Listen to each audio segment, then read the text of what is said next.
Hi everyone, welcome to Korracast. Unfortunately, Sean can't make it in this episode. He's on vacation in Mexico. I hear he's having a great time.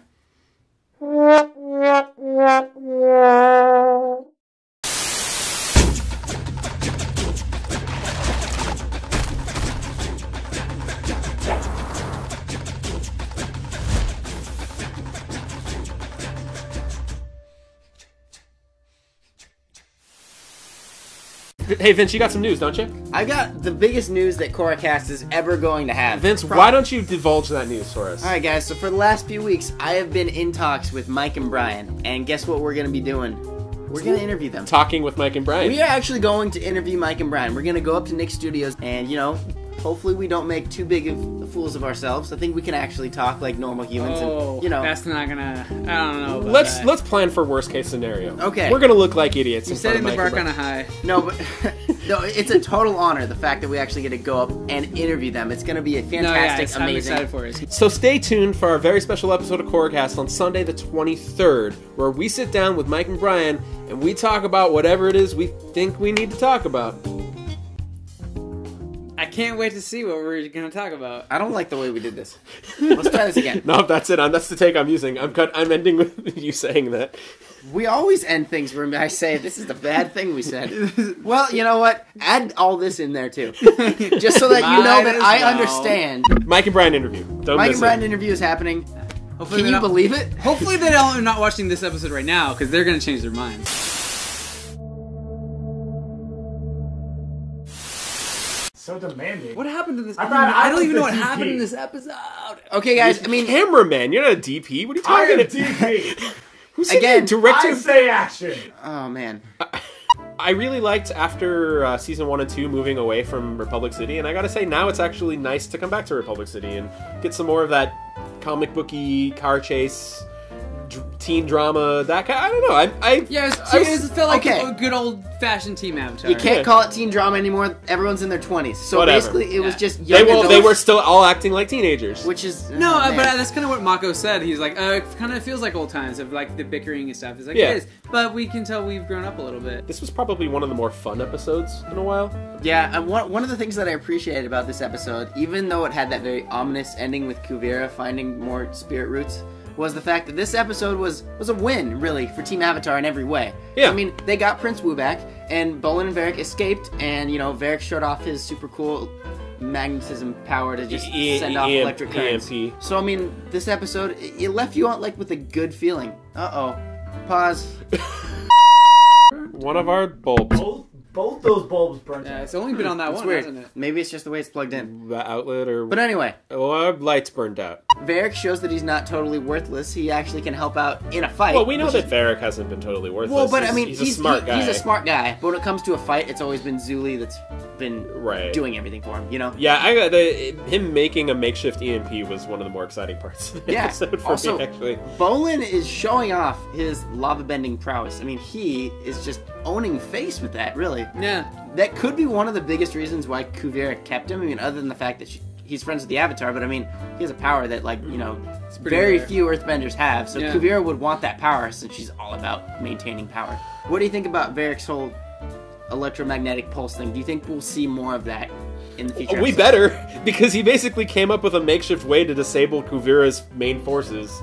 Yeah, it'd be kind of cool if they brought that back, but maybe she's already adapted the suits or whatever to be immune to that or something. Right. Plus, if she develops her Spirit Mind super weapon, I could see a potential scenario where Varrick's like, all right, let's get prepared. Let's build a bigger EMP so that we can knock out all of her mech suits. And then she's like, well, I have a spirit weapon. Now's the time to use it. And then things get really crazy. Let's switch over to the reunion of 3/4 of Team Avatar plus Prince Wu. Because Prince Wu is there, and I guess he's the makeshift Bolin for right now. Right now, he's the comic relief of the group because we're not Bolin. And because everybody's bickering and angry at each other. So much time has passed since Team Avatar's been together, but man, the bickering back and forth between every single character came right back. There's still people holding out hope that we'll see shipping again and that Korra and Mako will find happiness and I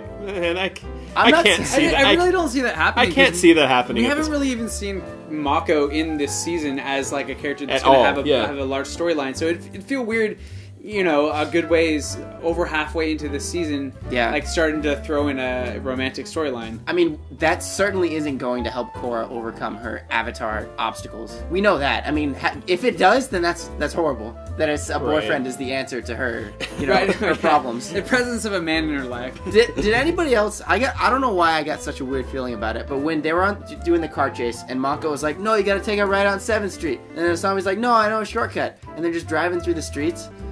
For some reason, it's just like this world. It's like this doesn't even feel like Avatar anymore. It feels like I'm watching just like Actually, there was a little moment I had there where it's like I had a little self-reflection, like, man, like this could be happening right now in my world. This story has gotten so crazy from where it started back in season 1 of Avatar. Yeah. Man, like we've really come a long Right, way. I think that was like maybe the point of why they showed us that scene is to like make you reflect on like, hey, remember when they were doing the same thing back in season 1, but things were so much more innocent back then. Right. Well, I mean, and Steve Bloom was our arch villain. Now Well, he's even just a random forester. random refugee guy. Yeah. well, if you go back to the original series, they're on Appa, and they're like, we got to go around that tree. Now it's like we got to take a right on 6th Street and go past the Earth King Plaza. And we got to. It's just. Yeah, I think this was an episode, one of the first ones in a while that took advantage of the whole premise that was the original Korra concept, was let's do Avatar in the future. A lot of season 3 and a lot of the first part of this season was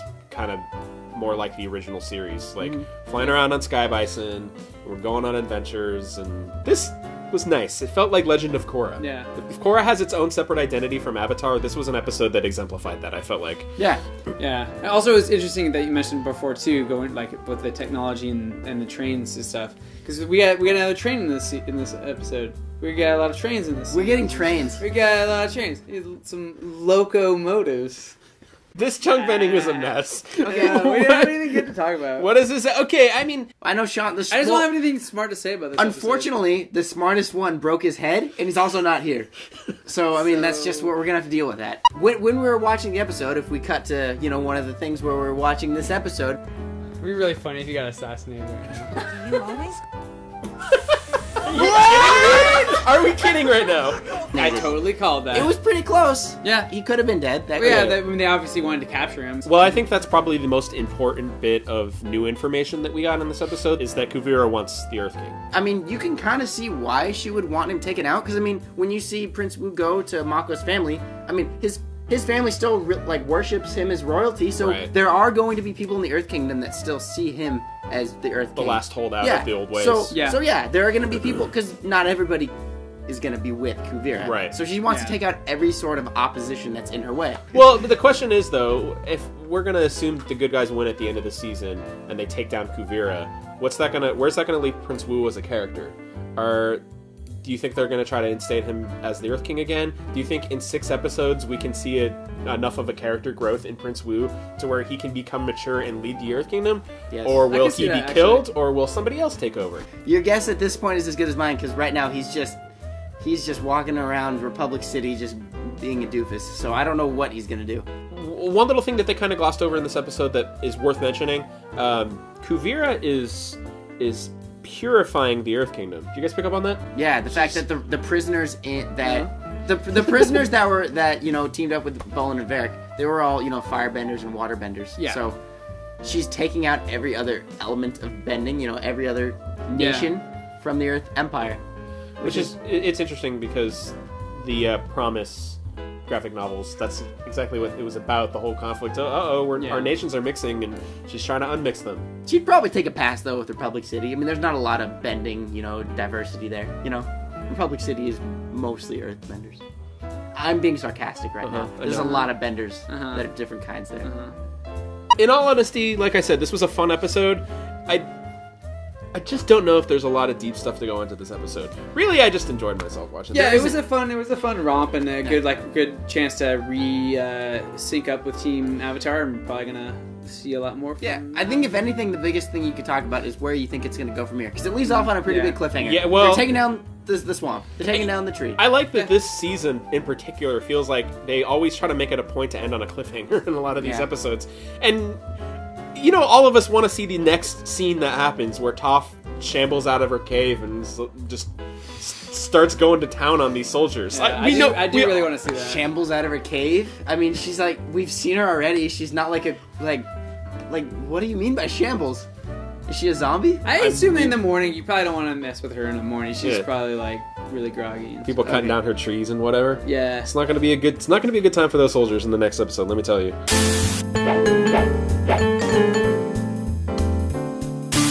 got a burp. Did it? Please tell me you got that on video. Oh, that's, Yes! Oh, that didn't taste. Send me that file. That's fucking... All right, this week's viewer response question. We mentioned it in the chunk bending. Prince Wu. What are they gonna do with him? And by they, I mean the writers of the show. What do you think is gonna be the end game for Prince Wu? What's gonna happen with that guy?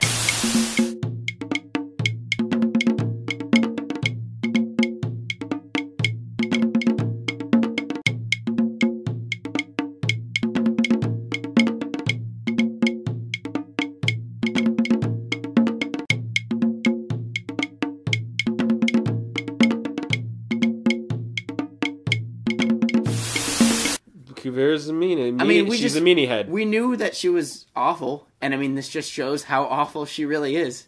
That she's just so power hungry that she does not care about anyone but herself. I don't understand why. I don't want to talk about Kuvira anymore. This is... Did you break your heart? You think she's so pretty, right? Yeah, she does. She's very pretty. I mean, that's good, right? She's really pretty. That's good enough. She's really pretty. Who would you rather go out with, Chewie? Kuvira or Toph? Meryl Streep. Toph and Meryl Streep kind of look similar right now. Answer the question, Chewie. Chewie, answer the question. Chewie? Answer the question, Chewie. Answer the question, Chewie. Chewie! Answer the question, Chewie! Chewie! Answer it, Chewie! Ah!